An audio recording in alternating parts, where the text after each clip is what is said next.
Ashamaat kam jirtu daawwattoota Shinniigaa Broadcasting Service oduu yeroo kanaa qabannee jirra. Dursa hangafoota oduu. Abaa'oon filannoo biyyaalessaa keessa bahuu isaa ibse. Waraanni mootummaa Itoophiyaa naannoo kibbaatti namoota nagaa ajjeese.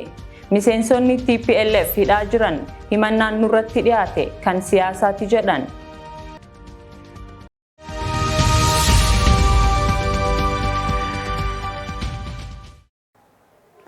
Daawwattoota keenya oduu kan isinitti himu ani Rahmat Siraaji amma oduu bal'inaan.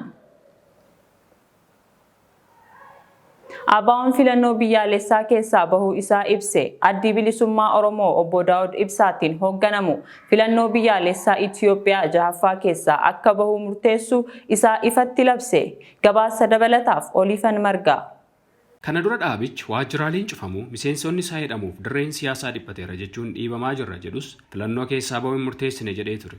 Abaa'oon filmaata dhufu kana qooda fudhachuu irraa mootummaan dirree siyaasaatti dhiphisuun ugguramuu irraan kan ka'e gochaa mootummaa irraa akka hin hirmaanne taasifamuu isaa labsina jechuun dhaabichi ibsa baaseen beeksisee jira. Haa ta'u malee gareen hooggantoota abaa'oo dura taa'aa itti aanaa dhaabichaa obbo Araarsoo Biqilaan hoogganamuuf baatii hagayyaa darbee galee Haaduree waliin wal dhabdee qabu filannoo irratti hirmaachuuf fedhee akka qabu beeksise. Kana dura dhaabbanni mormituu biraa keessumaa naannoo Oromiyaatti paartii biyya bulchu morkachuu mala jedhame KFO'n filannoo keessaa dhiibamuu isaa ibsuun akka hin hirmaanne beeksisee ture. Paartiin badhaadhinaa garuu himannaan kun bu'uura hin qabu jechuun ibse. Paartileen kunneen barumaan dhiibameen ba'ee jedhanii komachuurra deeggartoota isaanii kabajanii filannoo ta'uufii qabu jedhan qondaalli olaanaa dhaabichaa. Rakkoon jiraachuu akka malu akka amanu kan himan dubbi himaan dhaabichaa Dr. Biqilaa Urrisaa garuu filannoo keessaa ba'uuf sababa ta'a jedhee hin amanu. Kan ilaalamuu qabu uummata guddichaa jedhan.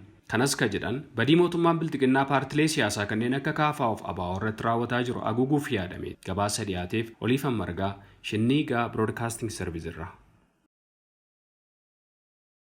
Boombiin harkaa hidhamtoota mana hidhaa Qilintoo zoonii 3ffaa keessa jiran irratti darbatame. Gabaasa dabalataaf Oliifan Margaa.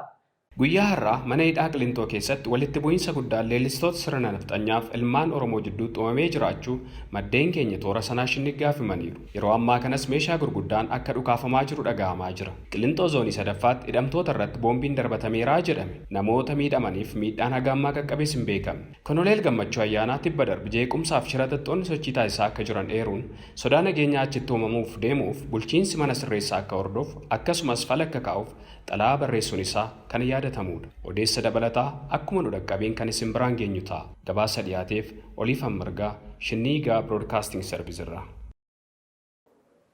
Waraanni mootummaa Itoophiyaa naannoo kibbaatti namoota nagaa ajjeese.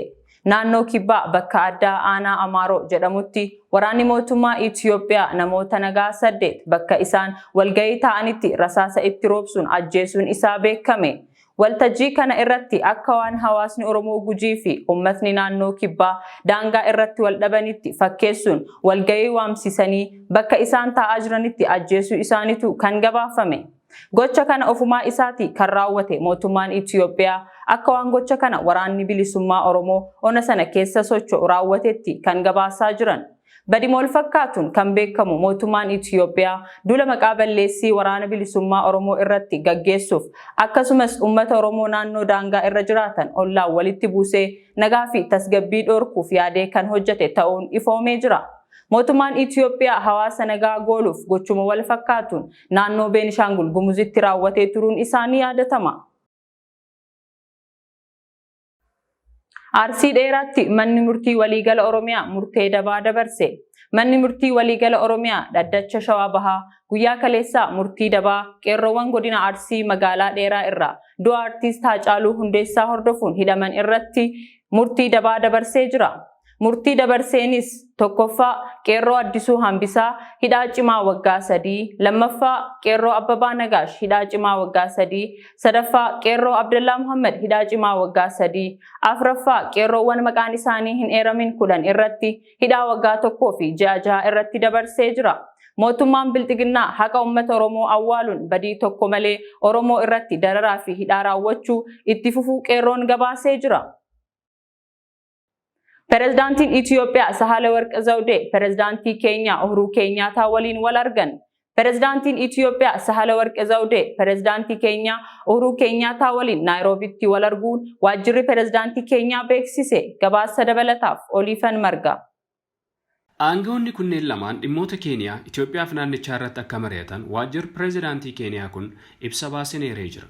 Keeniyaan yeroo ammaa miseensa mana maree nageenya dhaabbata mootummoota gamtoomanii UNSC ta'uun ishee beekamaadha. Itoophiyaa fi Keeniyaan naannicha keessatti biyyoota hariiroo cimaa waliin qaban yommuu ta'u, michummaa waliin qaban kana jabeeffachuufis bu'uuraalee misoomaa hojjechaa jiraachuun isaanii ni beekama. Ji'oota muraasa dura ministeerri muummee Abiyyi Ahimad fi pireezidaantii Uhuru Keeniyaataan daandii daangaa biyyoota lamaanii walitti baasu kan eebbisan yoo ta'u, piroojeektii guddaa ulaa galaana irratti ijaaramaa jirus daawwatanii ture. Keeniyaan yeroo ammaa kana biyyoota darabeedhaan UNSC keessatti miseensa ta'an keessaa tokkodha. Mariin pireezidaantonni kunneen geggeessanis dhimma muddama Itoophiyaa biyyoota alaa irraa mudatee jiruun kan wal qabatu ta'us in ooluu jedhame. Manni maree nageenya dhaabbata biyyoota gamtoomanii ammoo kora kamisa Bitootessa 4 taa'een waa'ee Itoophiyaa mari'atee walii galteerra osoo hin gahin xumuruun isaanii yaadatama. Gabaasa dhiyaateef Oliifan Margaa. Godaantonni Itoophiyaa Yemenitti dhuman hanga namoota 500 gaan jedhame. Guyyaa dheengaddaa IOM ibsa baaseen namoonni lubbuu dhaban 30 kan hin caalle fi 170 irra ammoo miidhaa ga'uun yaalarra akka jiran beeksisee ture. Akkasumas ka'umsi balaa hanga ammaa hin beekamne jedheera. Godaantonni iddoo sana turan gama isaaniitiin maddi balaa dhaqqabee eegdota mana hidhaa irraa boombii darbame ta'uu fi namoonni 300 ol du'uu himanii turan. Balaa qaqqabe haalaan bira geenyee beekuun yaaddeessaadha kan jedhan namoonni ijaan argan. Poolisoonni bakka balaan kun itti qaqqabe irraa namoota dhorkaa jiraachuu fi baqattoota kanneen biroo bakkee keessa deemuun adamsanii qabaa jiraachuu gabaafame. Akka namoonni ijaan argan jedhanitti baqattoonni balaa ibiddaa kanaan lubbuu dhaban hanga nama 500 ga'u akka danda'u dubbatu. Miseensonni TPLF hidhaa jiran himannaan nurratti dhiyaate kan siyaasaati jedhan gabaasa dabalataaf Oliifan Margaa.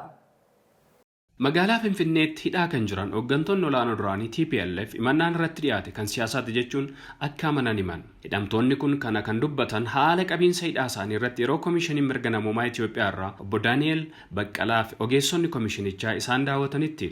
Koomishinichi sanbata darbe Bitootessa 27 2013 kan daawwate Abiraam Takastee, Ambaasaadar Abbaay Walduu, obbo Sibiyaat Naggaa, Ambaasaadar Abbaadii Zamuu, obbo Tewoodiroos Hagos, Solomoon Kidaanee, Adde Saalem Baleemaa, Aadde Kariyaa Ibraahim, Aadde Muluu Gabra Egzaabeeriif Aadde Qiddusaan Naggaa dabalatee hidhamtoota 21dha. Namoota hidhamanii fi hooggantoota poolisii waliin marii taasisuu isaa kan ibse koomishinichi ibsa baase irratti hidhamtoonni harki caalaan himannaan irratti dhiyaate kan siyaasaa ta'uu akka amanan, wanti isaan ittiin shakkaman akka ifatti hin dhiyaannee fi adeemsi qorannoo ariitiin adeemaa akka hin jirre komii qaban dhiyeessaniiru jedha. Hidhamtoonni kunneen hudhaa siyaasaa mootummaa bilxiqinnaa waliin qabaniif hidhamanii jiranis yakki duguuggaa sanyii isaa waggoota 27 bulchiinsa TPLF jalatti ilmaan Oromoo irratti raawwatanis kan dagatamu miti. Gabaasa dhiyaateef Oliifan Margaa.